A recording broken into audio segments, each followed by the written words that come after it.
Realme P3 और Oppo K13 दोनों ही recently launch हुए हैं। 15 से 18,000 के बजट में ये दोनों स्मार्टफोन देखने को मिल जाते हैं। अगर आप भी अभी के टाइम पे इन दोनों स्मार्टफोन के बीच में कंफ्यूज हैं, तो पिछले कुछ दिनों से हम इन दोनों स्मार्टफोन का परफॉर्मेंस, कैमरा और बैटरी टेस्ट कर रहे थे। तो आज की इस वीडियो में हम इन दोनों स्मार्टफोन के बीच में डिटेल कंपैरिजन करने वाले हैं, जिससे आप डिसाइड कर पाएंगे कौन सा स्मार्टफोन आपके लिए बेस्ट रहने वाला है। वीडियो को स्टार्ट कर लेते हैं। सबसे पहले बात कर लेते हैं बॉक्स कंटेंट की। दोनों ही स्मार्टफोन में सेम ही चीजें देखने को मिल जाती है, मतलब मेन डिवाइस के साथ साथ charger, cable, SIM ejector tool और कुंडली देखने को मिल जाएगी। कवर थोड़ा सा डिफरेंट मिलता है। P3 में मैट कवर आता है, ओप्पो में एक कलरफुल कवर देखने को मिल जाएगा। हमारे पास पर्पल वाला वेरिएंट है। कलर की बात हो ही रही है तो वेरिएंट की बात कर लेते हैं। हमारे पास आईसी पर्पल वाला वेरिएंट है ओप्पो K13 का, जो कि अभी के टाइम पे आपको 17,999 में देखने को मिल जाता है।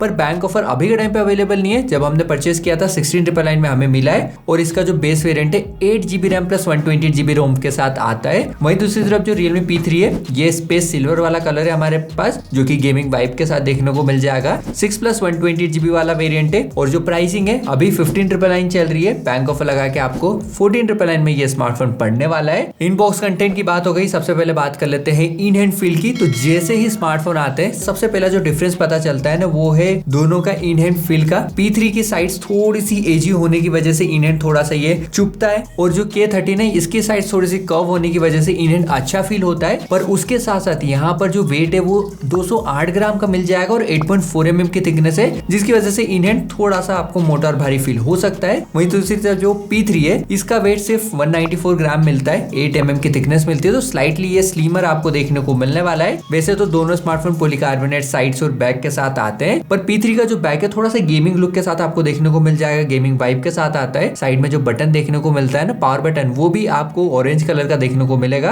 बैक में मैट फिनिश जरूर मिलती है, पर बहुत ही जल्द फिंगरप्रिंट आ जाते हैं, जो कि इजीली जाते नहीं है। मैं इसे पिछले कुछ दिनों से यूज कर रहा था, तो मेरे हाथ से 2-3 फीट की हाइट से गिर गया था, तो यहाँ पर छोटा सा डेंट भी आ गया है। बाकी उसके बाद अगर बात करूँ K13 की, रिसेंटली आया है, अभी तक गिरा नहीं है। ना गिरे तो ही अच्छा है, क्योंकि सेल भी करना है। बैक में जो ये कैमरा डिजाइन है ना, जो OnePlus का 13S जो लेटेस्ट स्मार्टफोन आने वाला है ना, वैसा ही देखने को मिल जाएगा। पर डिजाइन इतना अच्छा और अपीलिंग नहीं लगने वाला है जितना P3 का लगता है। थोड़ा सा मॉड्यूल छोटा लगेगा, बैक बड़ा लगेगा, और बैक में डायमंड कट वाला डिजाइन मिल जाता है, मैट फिनिश के साथ आता है। फिंगरप्रिंट इतनी जल्दी यहाँ पर आने वाले नहीं है। उसके साथ साथ यहाँ पर मिलिट्री ग्रेड सर्टिफिकेशन देखने को मिलता है, पर IP रेटिंग इतनी अच्छी नहीं है। IP65 के साथ आएगा। P3 में IP रेटिंग अच्छी मिल जाती है, यहाँ पर IP69 देखने को मिल जाता है। और अगर फिजिकल ओवरव्यू की बात हो रही है, तो यहाँ पर एक हाइब्रिड सिम स्लॉट मिलता है, जहाँ पर सिंगल सिम और SD कार्ड यूज कर सकते हैं, या फिर डुअल नैनो सिम को भी यूज कर पाएंगे। वहीं दूसरी तरफ जो K13 है, यहाँ पर सिर्फ डुअल नैनो सिम का सपोर्ट मिलता है, मतलब स्टोरेज को आप एक्सपांड नहीं कर पाएंगे। यहाँ पर एक आयर ब्लास्टर मिलता है, P3 में कोई भी आयर ब्लास्टर नहीं मिलेगा। और अगर आपको इन दोनों स्मार्टफोन के साथ CMF Phone 2 Pro का कंपैरिजन चाहिए, तो नीचे कमेंट कर देना। 1000 लाइक का टारगेट है, फटाफट करा देना, और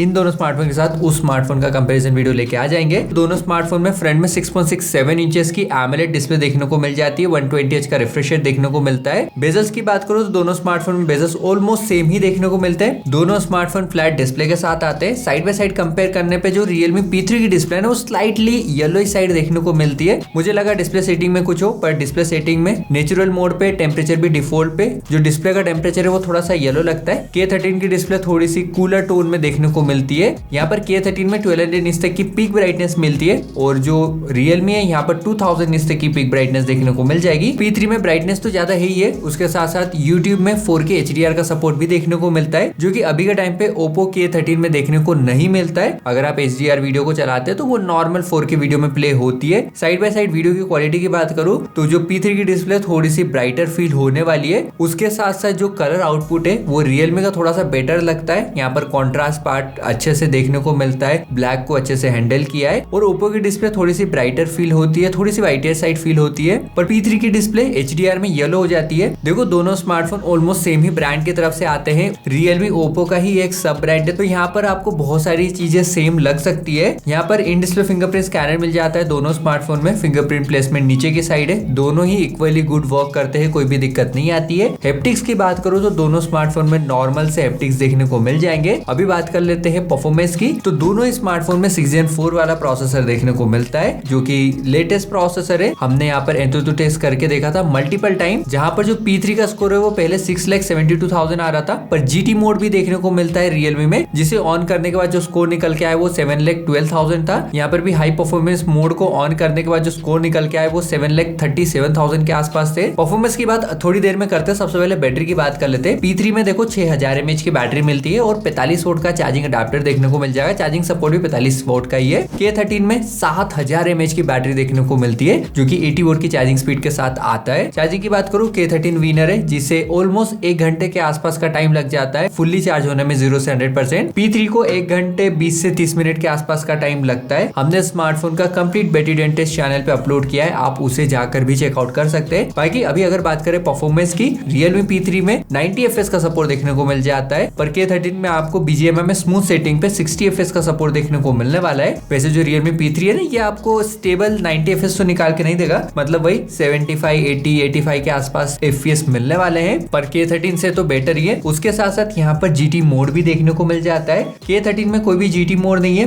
हाई परफॉर्मेंस मोड जरूर मिलता है, और उसके साथ साथ गेमिंग मोड्स में भी यहाँ पर थोड़ा सा डिफरेंस देखने को मिलता है। दोनों स्मार्टफोन में वॉइस चेंजर और बेसिक गेमिंग मोड्स जरूर देखने को मिल जाते हैं, पर जो P3 है यहाँ पर आपको मोशन कंट्रोल के साथ साथ बाईपास चार्जिंग का सपोर्ट भी मिलता है। तो 90 fps बाईपास चार्जिंग की वजह से गेमिंग के लिए P3 एक बेटर चॉइस निकल के आती है। हमने यहाँ पर BGMI टेस्ट किया था, और ये जो टेस्ट है ना, ये हमने फैन ऑन करके किया था। रूम टेम्परेचर 36-37 डिग्री के आसपास था, और जो P3 का टेम्परेचर है 1 घंटे की कंटिन्यू BGMI गेम प्ले के बाद 47 डिग्री पे चले गया था, और स्क्रीन रिकॉर्डिंग करने के बाद 1 घंटे और हमने गेम प्ले किया तो जो टेम्परेचर था वो 53 डिग्री तक चले गया था मैक्सिमम। और ये जो टेस्ट था फैन ऑन करके था, कोई भी AC या फिर कूलर नहीं चल रहा था। K13 का मैक्सिमम टेम्परेचर 1 घंटे के बाद 46 डिग्री और स्क्रीन रिकॉर्डिंग ऑन करने के बाद 51 डिग्री तक गया था। बात करो अगर बैटरी की, तो 2 घंटे की कंटिन्यू BGMI गेम प्ले के बाद P3 की बैटरी 76% पे आ गई थी, और K13 की बैटरी 81% थी। तो क्लियरली यहाँ पर K13 थोड़ा सा बेटर निकल के आया है। बाकी अगर आपको डिटेल में देखना है तो एक्सट्रीम बैटरी डेंट टेस्ट आप जरूर चेकआउट कर सकते हैं। बात करो अगर बैटरी बैकअप की, तो हमने जो एक्सट्रीम बैटरी डेंट टेस्ट किया था वहां पर P3 9 घंटे 40 मिनट सर्वाइव किया है, और वहीं दूसरी तरफ जो K13 था, इसे कंप्लीटली 100 से 0% ड्रेन होने में 12 घंटे 52 मिनट के आसपास का टाइम लगा है। मतलब P3 के कंपैरिजन में ये 3 घंटे एक्स्ट्रा चला है। गेमिंग परफॉर्मेंस और मोड्स भले यहाँ पर बेटर देखने को मिलते हैं, पर जो स्टोरेज देखने को मिल जाती है वो सिर्फ UFS 2.2 के साथ आती है। वहीं दूसरी तरफ K13 में UFS 3.1 की स्टोरेज देखने को मिल जाती है।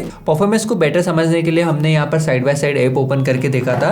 एनिमेशन दोनों स्मार्टफोन में देखने को मिल जाते हैं, कोई भी दिक्कत नहीं आती है। अगर आप normal day to day use में यूज करते हैं स्मार्टफोन को तो कोई भी दिक्कत नहीं आने वाली है। पर उसके बाद हमने यहाँ पर थोड़ी हेवी एप्स को भी ओपन करके देखा। BGMI ओपन करने में K13 स्लाइटली फास्टर था। उसके बाद हमने यहाँ पर बूटअप टेस्ट भी किया था। बूटअप टेस्ट में Realme का लोगो भले पहले दिखा था, पर Oppo स्लाइटली फास्टर था Realme P3 से। उसके बाद हमने यहाँ पर दोनों स्मार्टफोन में काइनमास्टर टेस्ट भी किया। काइनमास्टर में देखो 4K 60 fps की वीडियोस आप एडिट और एक्सपोर्ट कर सकते हैं। दोनों स्मार्टफोन में हमने सेम ही सेटिंग पे सेम ही वीडियो को एक्सपोर्ट करके देखा, और यहाँ पर भी स्लाइटली मतलब थोड़ा सा ही डिफरेंस था, K13 फास्टर था। अभी अगर बात करो UI की, तो दोनों smartphone out of the box Android 15 के साथ आते हैं। वैसे तो UI ऑलमोस्ट सेम ही देखने को मिलता है, पर नाम थोड़ा सा डिफरेंट है। Realme में Realme UI 6 देखने को मिल जाएगा, Oppo में ColorOS देखने को मिलता है। दोनों स्मार्टफोन में 2+3 years के अपडेट देखने को मिल जाएंगे। एनिमेशन दोनों स्मार्टफोन में तगड़े देखने को मिलते हैं। आउट ऑफ द बॉक्स दोनों ही स्मार्टफोन में हॉट गेम, हॉट टेप्स और मस्ट प्ले वाला ऑप्शन देखने को मिल जाता है, और यहाँ पर बहुत सारे प्री इंस्टॉल्ड एप्स भी देखने को मिलते हैं जिन्हें आपको मैन्युअली हटाना पड़ेगा। उसके साथ साथ यहाँ पर दोनों ही स्मार्टफोन में सर्कल टू सर्च का सपोर्ट मिल जाता है। बात करो 5G नेटवर्क की, तो दोनों स्मार्टफोन में 99 5G के बैंड्स देखने को मिल जाते हैं। उसके साथ साथ Realme P3 में कंपनी की तरफ से गूगल डायलर मिलता है। अगर आपको कॉल अनाउंसमेंट नहीं चाहिए तो वो डायलर को डाउनलोड करना पड़ेगा। K13 में प्री इंस्टॉल आता है, कॉल रिकॉर्डिंग करते वक्त यहाँ पर कोई भी दिक्कत नहीं आएगी। अभी अगर बात करूँ स्पीकर की क्वालिटी की, तो दोनों स्मार्टफोन में 300% तक वॉल्यूम बूस्ट करने का सपोर्ट जरूर मिल जाता है। जहाँ पर साउंड दोनों स्मार्टफोन में सेम था, पर क्वालिटी K13 की थोड़ी सी बेटर थी। बेस थोड़ा सा बेटर था K13 में।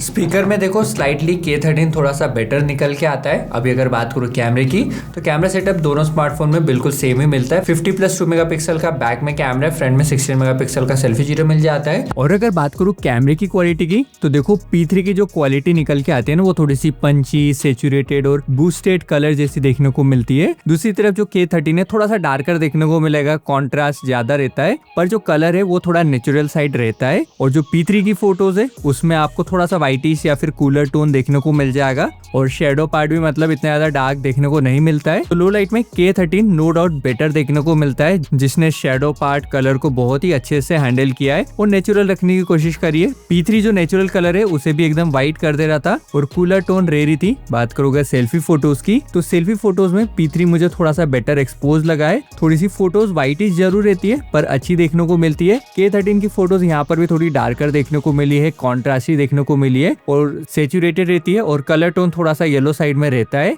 और ये रही कुछ वीडियो की क्वालिटी। लो लाइट में देखो P3 में मुझे यहाँ पर थोड़े से फोकसिंग इशू देखने को मिले, बाकी कलर थ्योरी दोनों ही स्मार्टफोन में ऑलमोस्ट सेम ही हमें देखने को मिली है। तो यहाँ पर दोनों स्मार्टफोन में 1080p 30 fps तक वीडियो रिकॉर्ड कर सकते हैं। 4K वीडियो रिकॉर्ड करने का ऑप्शन नहीं मिलता है और कुछ इस टाइप की क्वालिटी देखने को मिल जाएगी। अगेंस्ट द सन में खड़ा हूँ, देख लो कौन सा स्मार्टफोन बेटर हैंडल कर रहा है। मुझे तो स्क्रीन में K13 बेटर दिख और ज़्यादा वाइडर भी है। और ये है नॉर्मल वीडियो तो कहीं पर भी अच्छी आएगी। देख लो इस टाइप की कुछ क्वालिटी देखने को मिलती है। स्टेबलाइजेशन कुछ इस टाइप का मतलब ऐसा देखने को मिलने वाला है। ये है नॉर्मल लाइटिंग में। अगर मैं जाता हूँ, छुप गया है भाई बादल से, ऐसा तो इस टाइप की क्वालिटी देखने को मिलने वाली है दोनों स्मार्टफोन में। स्टेडी मोड दोनों में ही ऑफ है और मेन कैमरे से 4K 30 fps की वीडियोस को रिकॉर्ड कर सकते हैं। तो दोस्तों ये तो था हमारा कंपैरिजन K13 के साथ, जहां पर हमने बैटरी ड्रेन के साथ साथ परफॉर्मेंस, गेमिंग, कैमरे के बारे में बात कर ली है। होपफुली अभी तक आप डिसाइड कर पाए होंगे इन दोनों स्मार्टफोन में से आपके लिए कौन सी एक बेटर चॉइस रहने वाली है। देखो पर्सनली अगर मैं बताऊं तो अगर आपको एक बेटर गेमिंग स्मार्टफोन चाहिए जहां पर गेमिंग फीचर्स अच्छे देखने को मिल जाए, 90 fps का सपोर्ट मिले BGMI में, उसके साथ साथ IP69 का सपोर्ट मिले, HDR और गेमिंग लुक डिजाइन चाहिए, तो मेरे ख्याल से स्पेस ग्रे कलर के साथ आने वाला Realme P3 आपके लिए एक बेटर चॉइस रहने वाली है। और अगर आप एक मीडियम लेवल तक के गेमर है जहां पर आपको मल्टीमीडिया कंजप्शन के लिए स्मार्टफोन चाहिए, जहां पर बड़ी बैटरी लाइफ देखने को मिल जाए, अच्छे स्पीकर्स हो, तो मेरे ख्याल से आपके लिए Oppo K13 एक बेटर चॉइस रहने वाली है। बाकी दोस्तों हम बहुत ही जल्द इन दोनों स्मार्टफोन के साथ साथ CMF Phone 2 Pro का भी कंपैरिजन ला रहे, तो सब्सक्राइब कर देना। और आज के वीडियो के लिए बस इतना ही, मिलूंगा मैं आपसे अगले वीडियो, तब तक के लिए जय हिंद दोस्तों।